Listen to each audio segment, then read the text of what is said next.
কি মনে আছে পাখি দুটোর কথা? আগের ভিডিওতে তো আমি বলেছিলাম যে পাখি দুটোকে রং করে এই ঝুড়ির ওপরেই ওদের একটা ছোট্ট বাসা বানিয়ে দেব।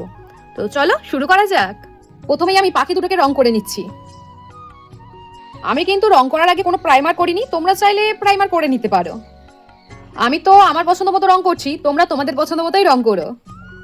আমি না মাটির জিনিস তৈরি করার সময় ঝানা টেনশনে থাকি, তার থেকে বেশি টেনশনে থাকি এই কালার করার সময়। শুধু মনে হয় কালার করার পর ভালো লাগবে তো। পাখি দুটোকে রং করার পরে এখন আমি ঝুড়িটাকে রং করে নেব।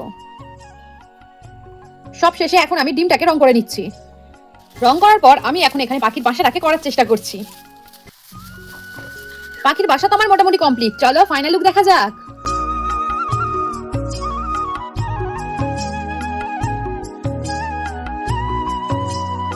কি কেমন লাগছে? ভালো লাগলে একটা লাইক তো করাই যায়, কি বলো? আজ তাহলে আসি, দেখা হচ্ছে অন্য কোনো ভিডিওতে। বাই।